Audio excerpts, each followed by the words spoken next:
Folks, welcome to the Dinesh D'Souza Show. I am Kyle Seraphin, host of The Kyle Seraphin Show and a former FBI agent. I love America. That's why I enlisted. It's why I got involved in government service, even though that went off the rails. And speaking of off the rails, I kind of want to get into some topics that are close to my heart. If you're familiar with my podcast, you may have seen some of these things. There are some structural problems with the American Republic that go back a lot longer than Joe Biden or even Barack Obama. They go back before my time, probably before all of our time.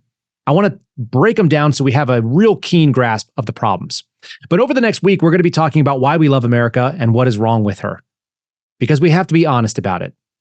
Mike Howell is going to be joining me tomorrow from the Heritage Foundation talking about the problem with the people. And I think when we talk to Ron Coleman, who comes from the Dillon Law Firm, we're going to be talking about the problems of our values. And lastly, we're going to be talking about what that all does with a friend of mine, Ryan Matta, who's an independent filmmaker and an investigative journalist coming out of Michigan. We're going to start today going back to the 19-teens and see what were the underwriting issues that started shaking the foundations of our republic.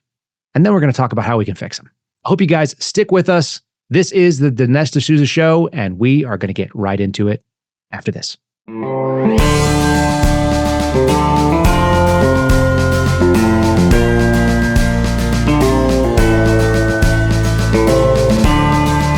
America needs this voice. The times are crazy. In a time of confusion, division, and lies, we need a brave voice of reason, understanding, and truth. This is the Dinesh D'Souza Podcast. Folks, before I joined the FBI, before I went out and tried to be a tough guy and joined the military, one of the things that my friends would have always known about me was my love of history and my interest in sort of obscure pieces of fact and how those thread together. It turns out it's a pretty good skill for a podcast host to do that.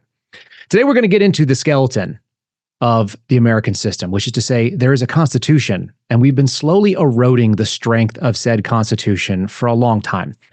There's this weird instinct right now, a sense of immediacy, a sense of emergency that is dwelling on the political right. And it makes sense to me in some ways because we're seeing prosecutions that are without precedent.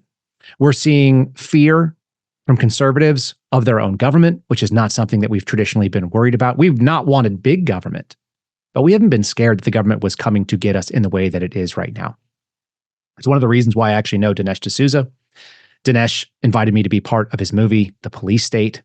And the message there, although very, very good, I think it's actually broader and scarier, and it goes back even further than you have time to do in a documentary. And that's no fault. That's just the media. The nature of a documentary doesn't go that deep because there's only so much you can cover, and this is a really big problem. So I'm going to get into the sort of nerdy aspects of it. If you're familiar with my podcast, you've heard some of these arguments before, but I'd like to put some dates in your head. I'd like to hit you with a couple of touch points and how far back I think this root problem goes. Now, you probably could say it goes back to 1791, and you could probably say that from day one, we have been slowly falling apart. And that is the nature for many things, just like the day you were born is the first day that your cells start dying. But 1913 is where I've pinpointed the closest to the modern era with the biggest problems that I think we can actually address. It's going to take a significant amount of education. And that's something that's really hard for our populace to grasp. In fact, history is not sexy to most people. Civics are not particularly interesting, and people don't really want to know. They want quick fixes. We want a single drug we can take that'll fix our weight problem, even though it took us many, many years to become overweight and more sedentary, and that problem builds upon itself. So going back to 1913, we're going to talk about the 16th and the 17th Amendment. I want to move to the 1930s, where the next problem was. 34 and 35 were significant years in this particular timeline that I'm interested in. 1946 is another one. And then we're going to jump ahead to something that is relevant in the last week or so, and that's 1984, the Chevron deference. All these things are a movement away from the structure that our founding fathers designed. The American system was actually set up to be somewhat elitist. And if we're being really honest with ourselves, that's actually good. When you look at the way the political left continues to talk about things, they always want to talk about my democracy, our democracy. And if you are a conservative, and if you're a Republican, you push back and you say, we don't have a democracy. We have a republic. But less and less, the original shape of the republic is remaining. It's not the case that we have the constitutional republic that was decided in the 1790s. What we have is this hodgepodge that also has given in more and more and more frequently to the tyranny of the majority, which is what I like to think of when I hear that term, democracy. The reason why Democrats love democracy is a couple of reasons. Number one, it's totally inefficient. It doesn't work. And the second thing is it is tyrannical. It's mob mentality and bullying. If you can get 50% plus one, then you can make the rules. And that means the 49% or the 49.9% can be irrelevant. That's really dangerous. That's actually what the American system was set up to hedge against. You see, the founding fathers of this country actually knew human nature, and they were well-versed in it. They were highly educated. They had a lot at stake. And when they picked something out, some of their ideas were not even able to materialize at their time. Let's go back to 1913 and see when things went off the rails. In order to see when they went off the rails, we also want to quote the Constitution specifically. So I am talking right now about Article 1, Section 3. There's nothing more nerdy than citing section and article of the Constitution, but it is so important. Most people who swear to defend the Constitution have not even read it, and it's not that long. I used to carry it with me when I was in the FBI in my shooting bag. When I went to the range, it was in my work bag when I went on trips to go do work for surveillance on counterterrorism. You always want to know what it is that you signed up to defend. And it is my contention that the founding principles are actually not what most civilian employees of the federal government are trying to defend. I actually think they're trying to defend the Bill of Rights. That's what they should be actually swearing to. In the same way that members of the military are trying to preserve our structure, and they're doing it from that sort of outside invasion. Everybody says foreign, all enemies, foreign and domestic. When you work domestically, you're mostly worried about the domestic threat, particularly your own government. And when you work in a foreign space, like the military, you're mostly worried about the foreign threat. But what about the threat of the American people to not see through this transparent and naked power grab? 1913, we had the passage of something very, very devastating, 17th Amendment. The 17th Amendment allowed for the direct election of senators, which doesn't sound like a thing that would undermine everything. And yet it showed an instinct, and moreover, it gave a mechanism to do so. So the original lines from the Constitution, Section 3 of Article 1. Article 1 describes the entirety of the legislature. It lays out how Congress is created and how the Senate is created. And what it says is that the Senate of the United States shall be composed of 2 senators from each state, and they are chosen by the legislature thereof for 6 years. That's the upper house. Each senator shall have 1 vote. The only thing that the 17th Amendment does is it changes who, that little clause. It says that those 2 senators from each state elected by the people thereof. And that is a really, really subtle change. It takes the decision to send people to Washington, D.C. for the upper house from the elected representatives of the people in the states, the state houses, and it puts it directly back on the people. Now, that is far more democratic. And that is far more likely to end up in tyranny. And if you look at the functionality of our federal government, you'll also notice that it is far less functional than it could have been. Look at the majorities that we have right now that are built up. It's actually getting more and more rare that there is even an overwhelming majority in the Senate at all. Generally speaking, it's so tight that it's 1 to 2 votes, maybe no votes, and the vice president has to cast the deciding vote in order to move things along. That's not how our founders intended it, because it was never supposed to be a second representative body. Article 2 describes the House of Representatives. The House of Representatives is supposed to be fickle. It's supposed to change every 2 years. And it is supposed to directly represent what your voice in Congress looks like. That's why it is the House of Representatives. Imagine kind of the British model that they were looking back on. The House of Commons and the House of Lords. The House of Rabble and the House of people who know better, maybe. Yeah. The House of Representatives was supposed to be your direct voice in Congress for a specific size. You were supposed to elect a representative who was accountable to you, that was going to go to DC for a short period of time and represent your voices, and then could easily be changed. That was the idea. They would go in, they would make decisions, they would introduce the funding bills, they would pass it up. And then the people who were more sensible, that had more time, that had more education, that were chosen by politicians who also understood the mechanics of what was going on, those people in the Senate would either approve or disapprove, and the final check would be the president. But we don't have that anymore. We've taken that intermediate step out, and we've also done the same thing for the election of the president. Now, most people think in this country that they have a right to elect the president who represents them. But they actually don't. And that might be very surprising to you. They have no right to do that. You have no right to do that, other than your state legislature has given you the opportunity to do so. The general election that we are facing in November was not a requirement and is not even described under the Constitution. In fact, Supreme Court cases going back in the last couple of years, going back 2020, I think there was another one in 2021, have affirmed that the plenary power to decide the electors going in to select the president resides in the state houses, in the legislatures of the states, not something that the people possess. So we're not really a democracy, not by any stretch of the imagination.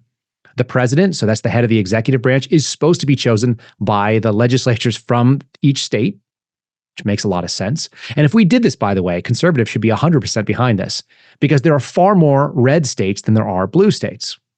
We would have a much bigger push. We would have more senators.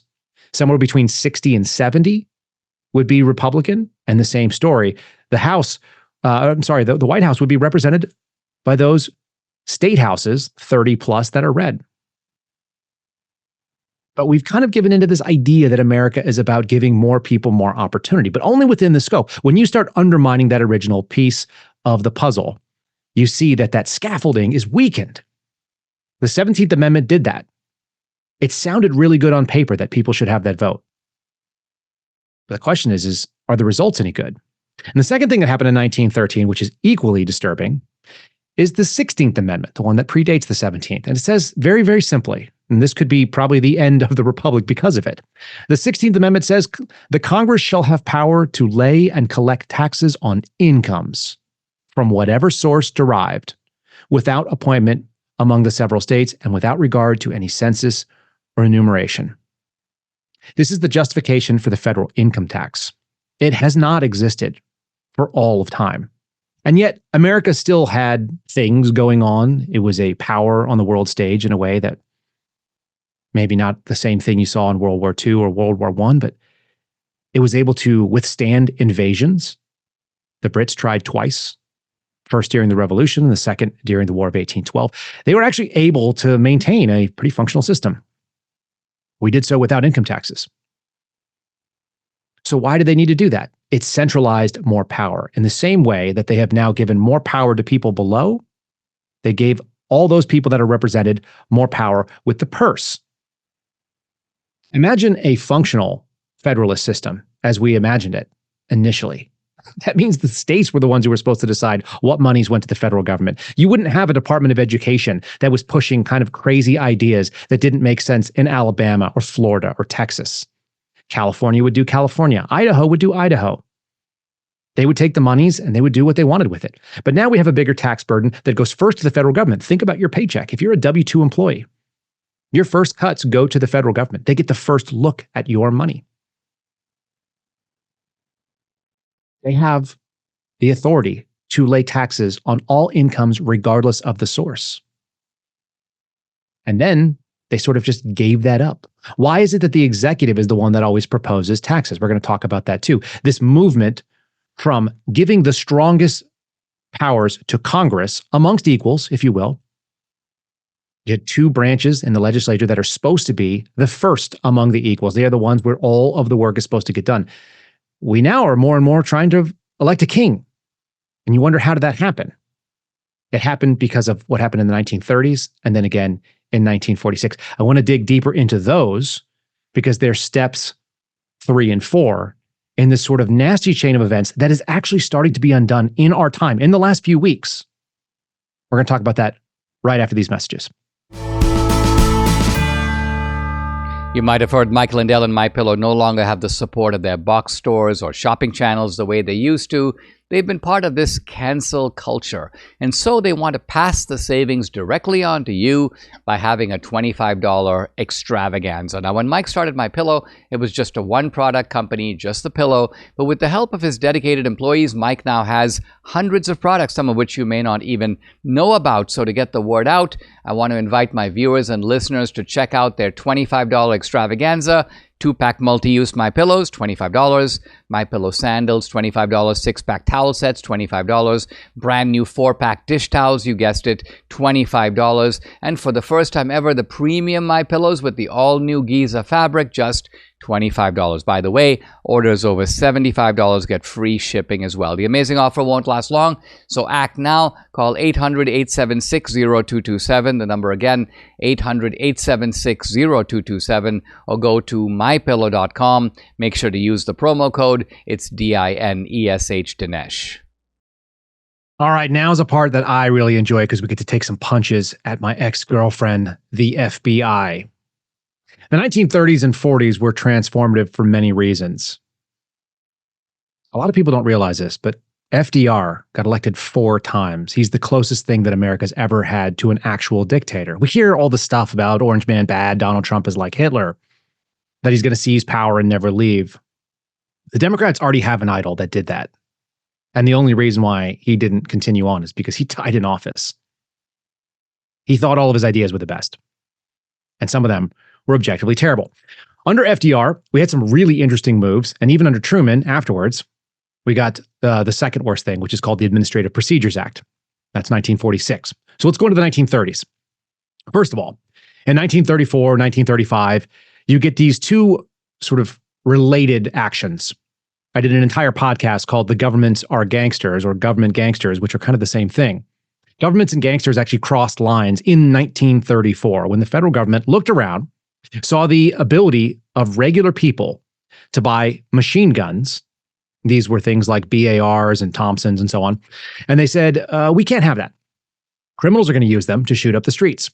And so then they did the most governmental thing that you can do. They realized they had no authorities to outlaw them under the Second Amendment. So they created a tax, a direct tax that must be collected in order to own those types of equipment.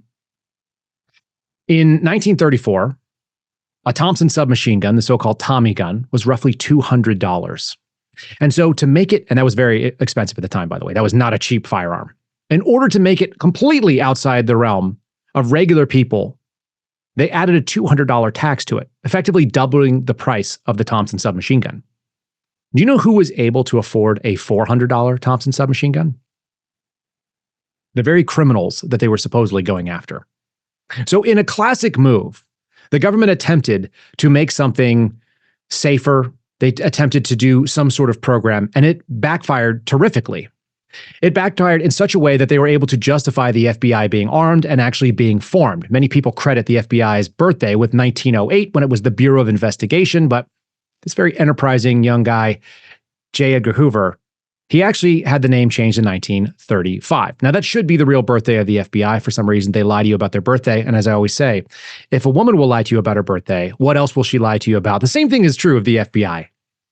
They actually started lying from the beginning. But in 1935, the FBI was officially created under that name, and they began carrying weapons, and they started going after interstate crime.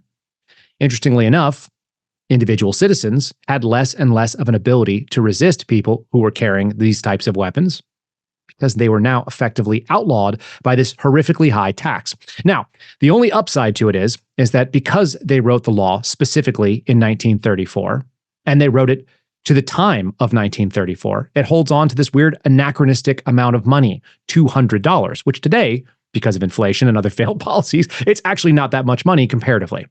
Nobody wants to give up $200 to own their own property, but it's not nearly as debilitating as it was at the time and the way it was intended.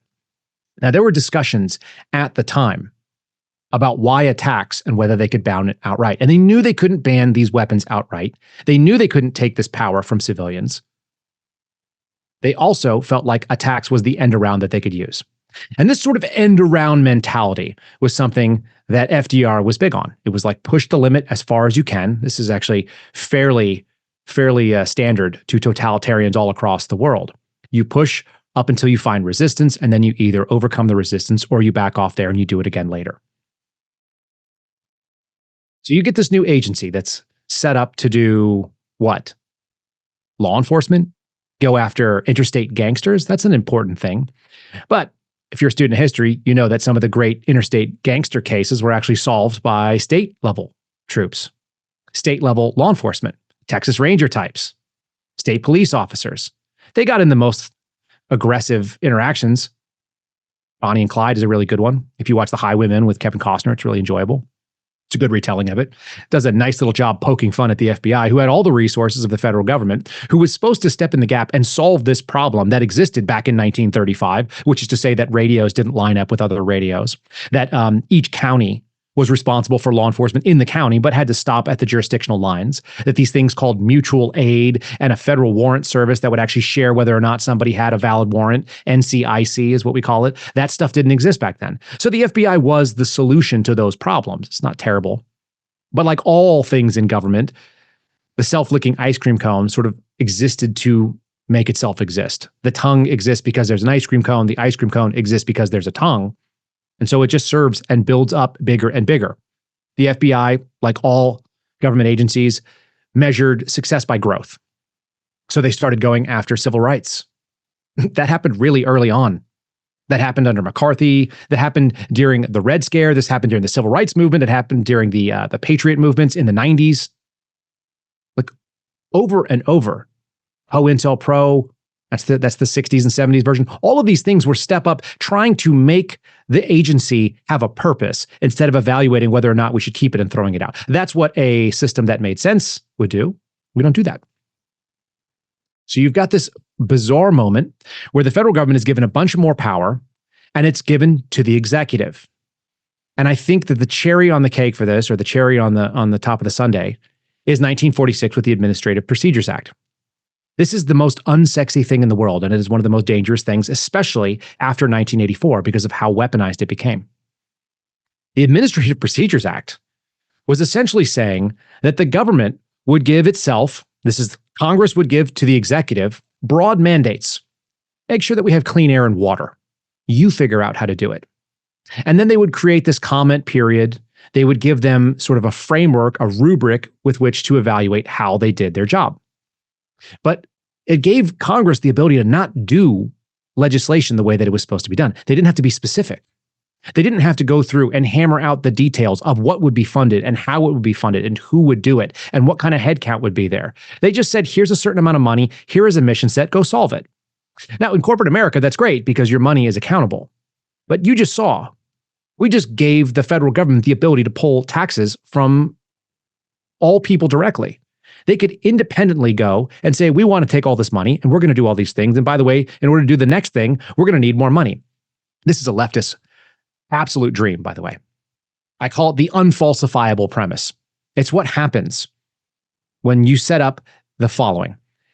If you give me enough power, then I will solve all your problems. And then you come back and you say, listen, you didn't solve all my problems, not even close. I said, well, that's just because you didn't give me enough power and money. I just need more money and power, and then I can solve those problems. And this is a circle that can repeat forever. This is a self-licking ice cream cone. As long as there are problems, and there will always be problems, I can always argue you just didn't give me enough authority. You didn't give me enough finances. You didn't expand my agency big enough to actually quash the issue. And the only thing that you're going to end up losing is all of your money and your civil liberties. You see the issue? This has been going on for a very long time. 1946 is one of those wounds that we'll never be able to heal from until we actually figure out that Congress's job is supposed to be two things. Two separate houses that are supposed to function in the way they were designed.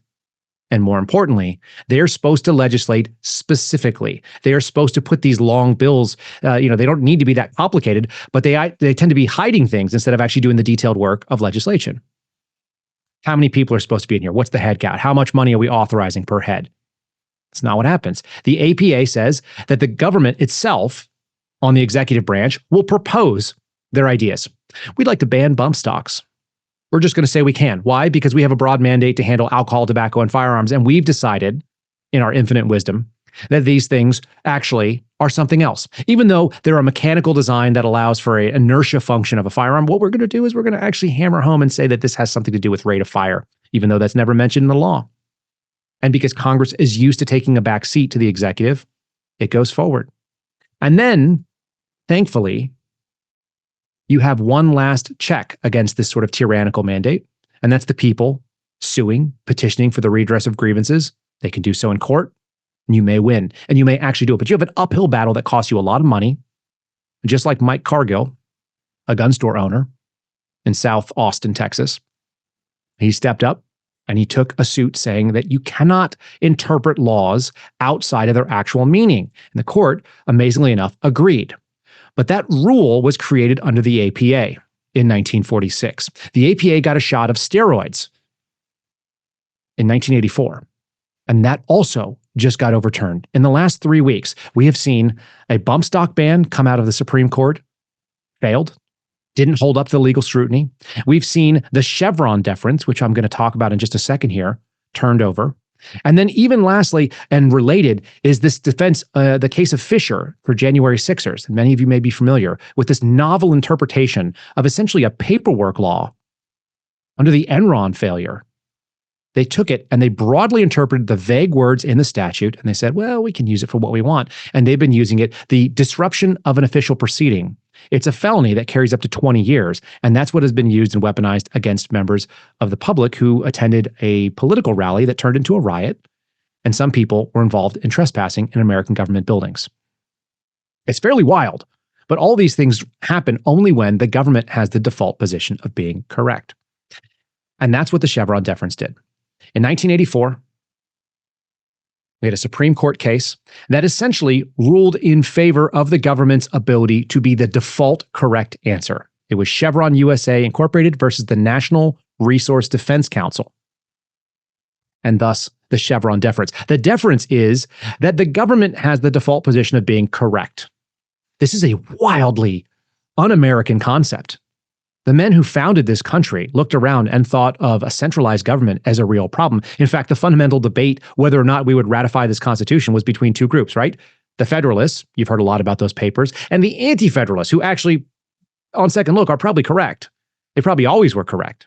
The reason why you have a Bill of Rights with the first 10 amendments to the Constitution, which say some really important things, that you can speak, that you can gather, that you can worship, that you can own firearms, that you can bear firearms, that the government cannot just put things in your home, put people in your home, that you can be secure in your persons and your papers and your effects, that you're not compelled to give into searches by government agents outside of probable cause that has to be evaluated by a third party.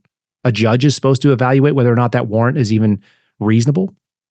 All of these things exist because the Anti-Federalists looked around and said centralized government is a problem. So number one, don't give them unlimited money.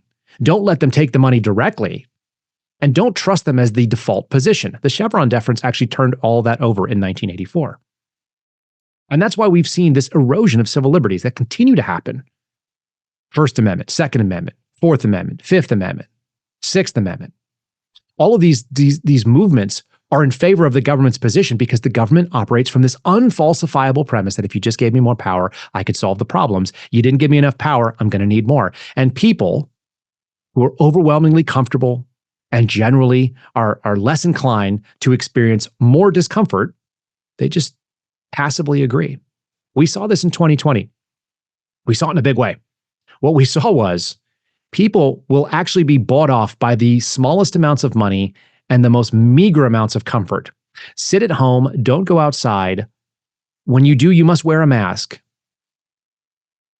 We're going to pay you to stay there. We're going to take your job. We're going to shut down the company where you actually got money. So now the means of income are going to be gone. We're just going to write money up from our printers. We're going to send off these checks. And your job is just watch Netflix and order some money from the critical industries that are still functioning. Instacart, DoorDash, Uber Eats, and just hang out. We got you.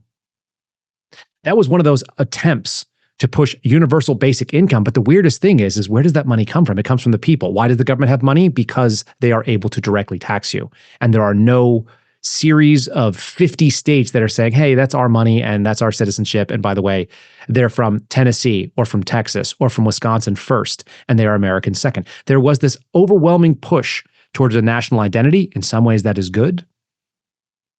But people who founded this country thought of themselves as residents of their state first. And we do that very differently now. And a lot of that comes from the centralization that has happened in the last 115 years.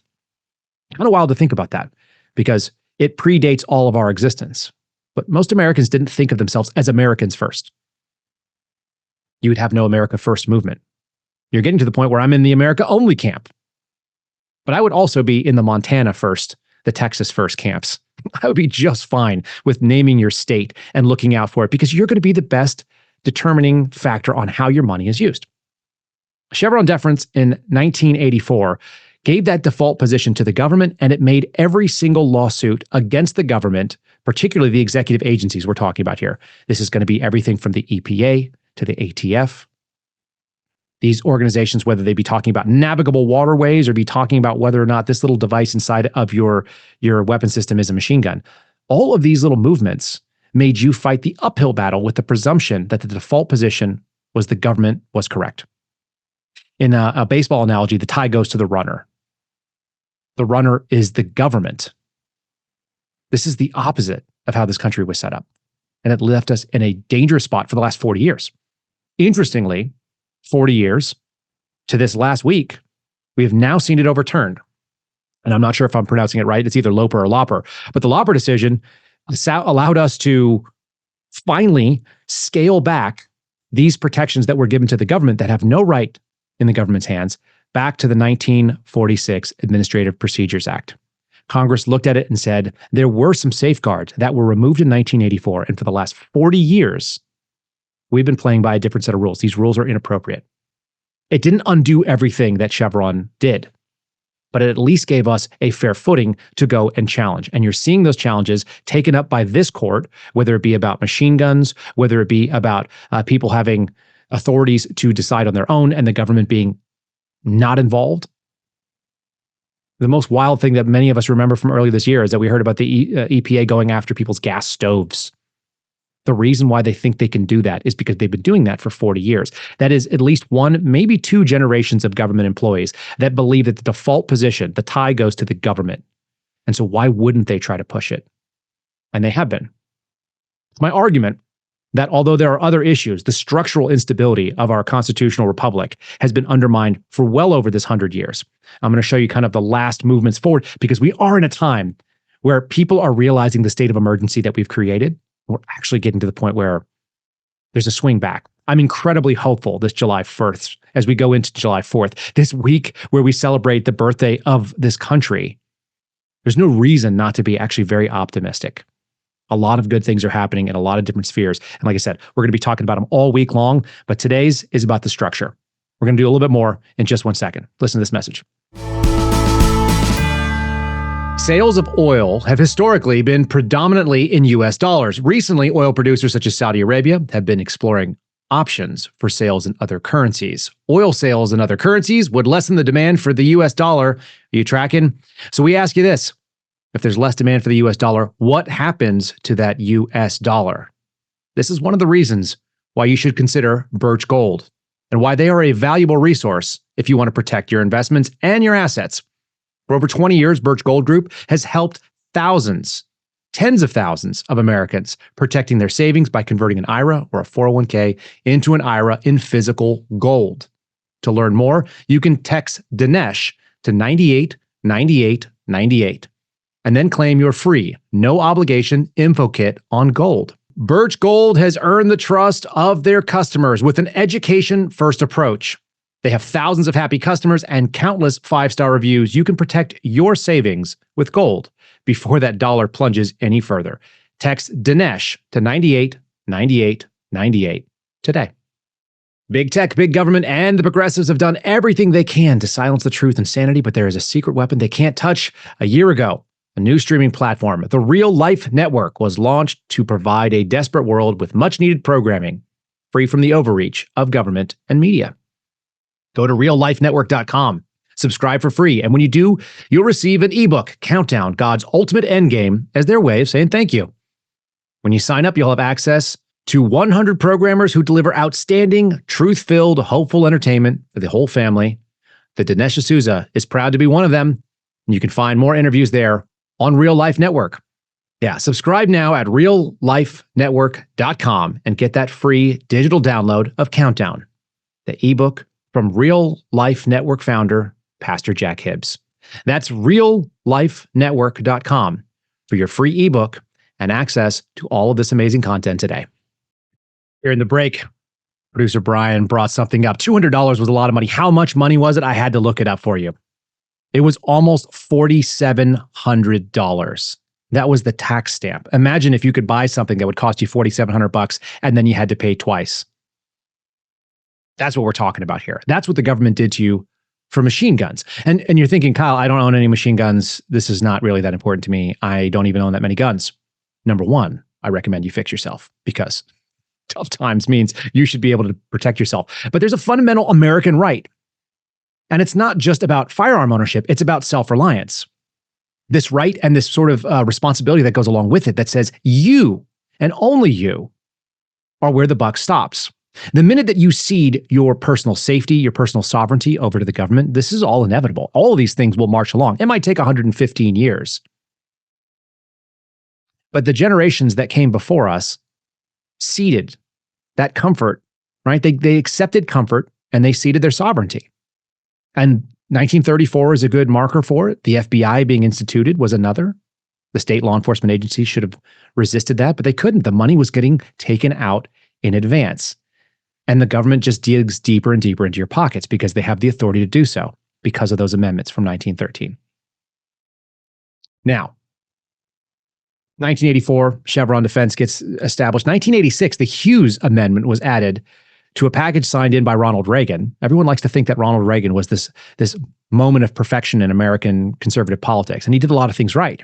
But one of the worst things that was done was that he stopped the production of machine guns. I'm going to tell you why I think machine guns are such an interesting little thing. One, very few people own them right now. That would be very different if we didn't have the National Firearms Act of 1934. But it also tells you a little bit about how much the government's default position is trust or distrust with the citizenry. And that's not actually something that they're allowed to determine. The government is supposed to work for us, the people. And yet, the default position, and I can say this definitively from working inside the FBI, the default position is that people should not be trusted with their liberties, specifically their Second Amendment liberties. Those are the most dangerous and kinetic liberties that the American government looks at. But they also think that your decisions are poor as a default position. And they don't do it based on evidence, by the way. The evidence is that very few people use machine guns in crimes. Think about it. They're almost never used. Legal machine guns cost a ton of money. From the 1930s, it would have been over $9,000 in today's money. But even today, because of the Hughes Amendment, machine guns are an outstanding investment. They appreciate every single year because there's less and less of them. Auto sears and so on, these cost tens of thousands of dollars sometimes. I had a friend who had a 3-stamp gun. That's a short-barreled rifle that was fully automatic and was suppressed. He sold it for upwards of $50,000. A single weapon that does very little. Wasn't even that impressive. HK, an MP5, for those of you who are keeping track. But this was about 6 or 8 years ago. I'm sure it's worth more than that now because it's a limited and finite quantity. But that's artificially introduced by our government. They don't trust you to have certain liberties. And like I said, firearms is sort of the canary in the coal mine for many others. And now, if you keep extrapolating that long enough, after 40 years, they don't think you should have a gas stove. Because why should you have the right to cook food the way you want? This is a really dangerous encroachment. And some people are thinking, well, yeah, the government's position is correct. It's never correct. It's always the worst answer. And it's almost always the worst way to spend our money, even when it's the only way to do certain solutions, like law enforcement or the military. We're getting broader here because these are getting overturned. When you have a default position that the government is correct, like we saw in 1984, thankfully overturned on Friday, you also end up with this bizarre idea that novel interpretations of law that have never been used before but are politically expedient are also appropriate and correct. And that is what we have seen since January 6th of 2021 in this country. I can tell you from working inside the FBI's Washington field office and seeing the way that the prosecution of January 6ers started, that it was going to be a problem, a potentially genocidal problem. And those of us who have been paying attention, the incredible pushback that continues to happen is because the government has taken it upon themselves to be the arbiter of what is good and bad. They are making a moral judgment, and they are doing something wild, to the point where the Fisher decision, which came down on Friday, which overturned the use, vacated the decision of the lower court to use this obstruction of justice charge under 18 U.S.C. 1512. There's a tiny little subsection, you go through it, 1512 is broken into many, many paragraphs. If you go and you find it online, if you go to any of the normal things like Weck's Law, you'll scroll down through and you'll see that it has a section A, a section B, a section C. Section C has two parts of it. They are only interested in section C2. And section C2 is very, very short. It just says whoever corruptly engages in obstruction. It doesn't really say much more than that. It allows them to do it. In fact, I probably should have the actual verbiage of it. But C2 is like one sentence long. And they use it. It tells you that they're punishable by a felony of up to 20 years and a fine or both. It's a felony that the government has been holding over people and making them plead to things that they otherwise would not have. Right up until the Fisher decision, which happened this Friday.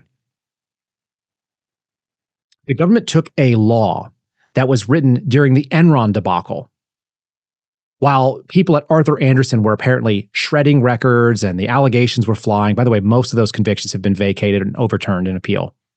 So for all of our memory, we kind of move on from it. But those people's lives were ruined right up until the point when they were vindicated and nobody cares. Everyone looks at Enron and they think scandal, even though the convictions didn't hold water as they went through the legal process. But they took this law that was actually written in that stopped the obstruction of an official proceeding. And they said that was written about documents, that was written about people who were shredding financial records and trying to stop this sort of investigative process. We're going to apply it to people who marched around in a building and they disrupted a meeting of people when that meeting was held later. And that's a felony. It's never been done before. Fisher rightly vacated that.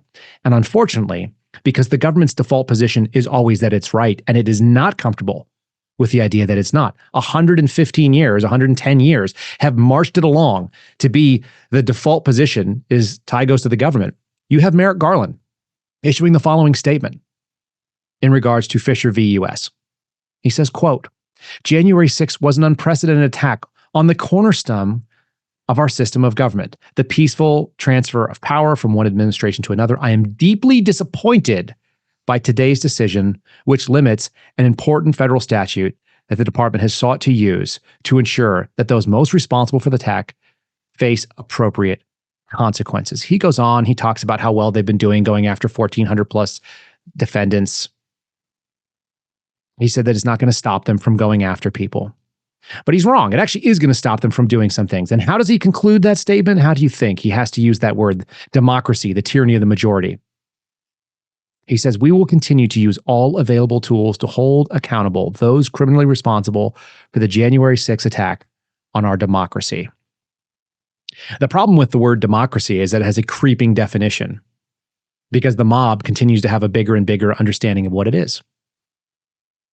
So when they talk about January 6th, they talk about attacks on my democracy. And I'm using that in kind of that memer term, M-U-H, it's the democracy, isn't it? They're breathless about this thing that we're not even supposed to have.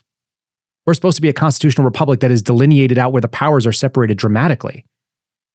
We're supposed to have courts that fairly look at whether or not it falls into the statute. We're supposed to look at government that is not supposed to be able to self-fund and print its own money. It's supposed to have to appeal to get it. And we're supposed to have presidents and we're supposed to have senators that have a buffer zone between the mood of the mob, that tyranny of the majority, the democracy. The only part of our system that is supposed to be truly democratic is the House of Representatives. And that's why there's so many of them. And that's why it's not supposed to be very functional, 435 people. Once you get to the upper house, it's supposed to be, what does the consensus of states do? You'll notice the representative house, 435 people, it's based on population, is it not? It broadly represents the population of the United States. But the Senate was always designed to represent the states. There are 50 states. There are 100 senators. This is it. There are 2 from each. It's right down the middle.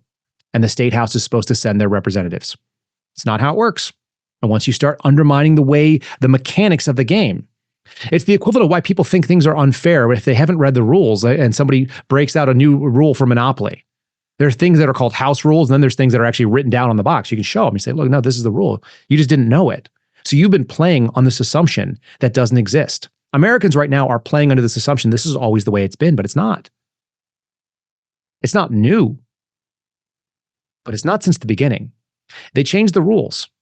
And as they change the rules, the consequences are inevitably slipping more and more. The question is always like, why does the Overton window shift towards the left? Why do we always move towards the politically left side of the spectrum?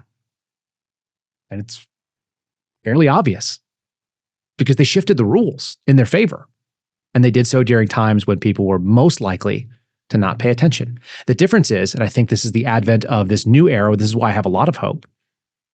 Not only are the justices on the Supreme Court and those in the federal courtship, which Trump got a really good foothold in, but just the average person has more ability and now more willingness as they see it coming at them. They're more interested in what is the nature of this problem? What is the root of it? Where did it come from? And can it be solved? And the answer to a lot of these is actually yes. They could choose, they being the legislature, they could choose to outlaw machine guns at this point. But it's so dysfunctional, it probably can't. In fact, there was actually some movement to ban bump stocks, and you even got guys like Lindsey Graham coming out against it, saying, no, we're not going to put that legislation forward. They know that the jig is up. Americans have seen behind the veil between the internet, between what happened during COVID, between these decisions where a couple of brave people stand on principle and fight for it at great personal cost. If you're a conservative and you're wondering where's the money need to go, political campaigns are good, but these lawfare campaigns, whether they be for gun rights, whether they be for free speech, whether they be for religious liberties, this is where the modern fight is happening. We're setting legal precedent. So find whatever cause it is. If you divide yourself, you'll be scattered. That's the other thing too. People have found all the fights. And they say, well, how come you can't get involved in all of them? Well, you can't because you can't be good at everything. If you notice, the most incredible athletes don't play multiple sports. Outside of Bo Jackson, who played everything well, including archery, apparently. Most of us are lucky if we get good at one thing in our lives. So you got to focus your attention on a single thing. Pick that cause and ride it. And know that others will have other causes and other interests, and they will ride those causes. There will be a Michael Cargill who goes and pushes against Merrick Garland, who pushes against the ban of bump stocks. Just like there will be a defendant named Fisher who says, I will take on the burden. For these 5 defendants, we will push forward against the United States Justice Department. It's a big animal. It's a scary thing to fight. I've likened being an FBI whistleblower with my friends as being a guy with a pocket knife trying to fight Godzilla. And we're doing 2 things at once. One, we're trying not to get smashed and stomped under a big foot. And the other thing is we're trying to cut little places on a foot that bleed enough for it to matter, to distract or to slow or to shut down. And my hope is, and this is what continues to bear out, more people are taking their pocket knives to this ugly beast that's been kind of squashing us. But that beast didn't grow up overnight. It didn't just rise out of the ocean. It's been slowly cultivated, and it's been fed, and it's been unleashed on us by our own doing, by generations past, not paying attention. But this is a message of hope. We've seen almost all of the decisions going our way. As this podcast was being taped right now, the wildest thing is that we're also seeing presidential immunity, which we'll probably talk about a little bit tomorrow. I hope you guys stick around with us on that because we're going to talk to Mike Howell from Heritage Foundation. There are 3 things that are going on with Joe Biden. 1 is a messaging campaign. 2 is like the mechanics and the logistics of trying to replace him. And 3rd is sort of like what everybody thinks is going on and the outrage and hysteria. I want you to kind of hold your thoughts on this and think about what the best arguments are. Because after that disastrous debate, which happened last week, a lot of people are thinking things that don't make sense when you understand the mechanisms. You got to understand those the rules. And there are 50 individual states that decide whether or not a person's going to be on the ballot and how that election is going to be done. They all have different rules. Just like America has rules, the states do too. And the states still, at this point, have the plenary power when it comes to presidential elections. So I hope you guys will kind of keep whatever thoughts you have in abeyance, all your questions and all of your concerns about whether or not Biden's going to run or he's going to get swapped out for someone.